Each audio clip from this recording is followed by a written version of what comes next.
ഇന്നത്തെ കലാപരിപാടി എന്താണെന്ന് വെച്ചിട്ടുണ്ടെങ്കിൽ ഞങ്ങളെല്ലാവരും കൂടെ ഒന്ന് പുറത്തു പോയിട്ടും അപ്പം നല്ല മഴക്കാറുണ്ട്.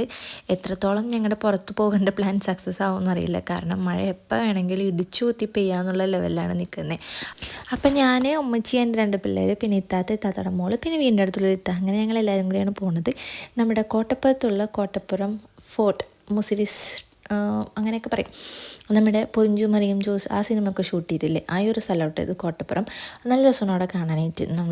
നമുക്ക് പോയി ഇരുന്ന് ചില്ല് ചെയ്യാൻ പറ്റിയിട്ടുള്ളൊരു ആംബിയൻസൊക്കെ ഉള്ള നല്ലൊരു സ്ഥലമായിട്ട്. പിന്നെ മഴക്കാറും മഴക്കോളൊക്കെ ഉള്ളതുകൊണ്ട് തന്നെ നമുക്ക് നല്ലൊരു ലൈറ്റൊക്കെ കാണാൻ പറ്റും നമ്മുടെ പുഴയിൽ, ഇങ്ങനെ മഞ്ഞ കളറും അങ്ങനെ കുറേ കളറിൽ.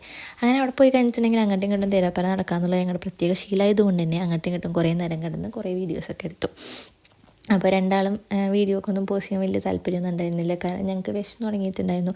അതുകൊണ്ട് തന്നെ എന്തെങ്കിലുമൊക്കെ കഴിക്കാൻ കൊടുത്താലേ ഞങ്ങൾ സമാധാനമാവുള്ളൂ. അങ്ങനെ ഞങ്ങൾ കുറച്ച് നേരം അവിടെ ഇരുന്ന് പിന്നെ തിരിച്ചു പോയിട്ട് നമ്മുടെ ഡേസി ഡംപ്ലിങ്സ് എന്ന് പറഞ്ഞിട്ടുള്ള മോമോസൊക്കെ കിട്ടുന്ന, നല്ല ക്രീമി ആയിട്ടുള്ള മോമോസൊക്കെ കിട്ടുന്ന കട കേട്ടോ. എനിക്ക് ഭയങ്കര ഇഷ്ടമാണ് അവിടുത്തെ മോമോസ്.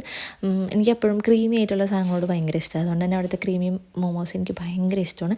അങ്ങനെ അത് ഓർഡർ ചെയ്തു. പിന്നെ പിള്ളേർക്ക് ഫ്രഞ്ച് ഫ്രൈസ് കിട്ടിക്കഴിഞ്ഞിട്ടുണ്ടെങ്കിൽ ഞങ്ങൾക്ക് നല്ല സന്തോഷമാണ്. അങ്ങനെ ഞങ്ങളതൊക്കെ കഴിച്ച് ഞങ്ങൾ കുറച്ച് നേരം അവിടെ ഇരുന്ന് അത്തലപിത്തലൊക്കെ കളിച്ചു. അതുപോലെ തന്നെ ഓടിച്ചാടി മറിഞ്ഞ് അങ്ങനെയൊക്കെ കളിക്കില്ലായിരുന്നു. കാരണം അവരെ അഴിച്ചു വിട്ടേക്കായിരുന്നു, എന്ത് വേണമെങ്കിലും കളിച്ചു എന്നും പറഞ്ഞിട്ട്.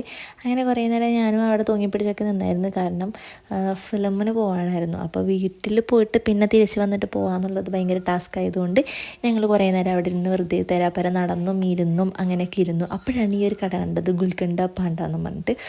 അയ്യോ, ഇവിടുത്തെ സാധനം പറയാൻ പറ്റാത്തൊരു സാധനം കേട്ടോ. അത്രയും ടേസ്റ്റാണ്.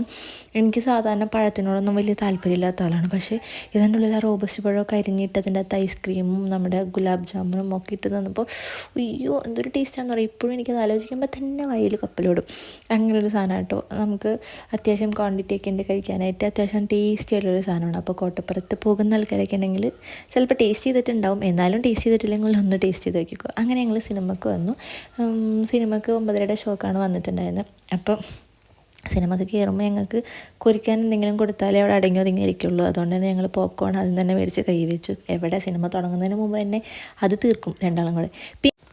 പിന്നെ ഈ തിയേറ്ററിൽ എപ്പോൾ പോയി കഴിഞ്ഞിട്ടുണ്ടെങ്കിലും സിനിമ തുടങ്ങുന്നതിന് മുമ്പ് ഈ ഒരു പരസ്യം കേട്ടോ, നമ്മുടെ ലക്ഷ്മി ജ്വല്ലറിയുടെ പരസ്യമാണ്. പക്ഷേ ഈ ഒരു പാട്ട് കൊടുങ്ങല്ലൂർക്കാരുടെ വികാരം എന്നാണ് വേണമെങ്കിൽ പറയാം.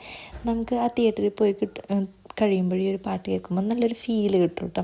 അങ്ങനെ ഞങ്ങൾ സിനിമ ഒക്കെ കണ്ടിട്ട് നേരെ വീട്ടിലോട്ട് പോയി.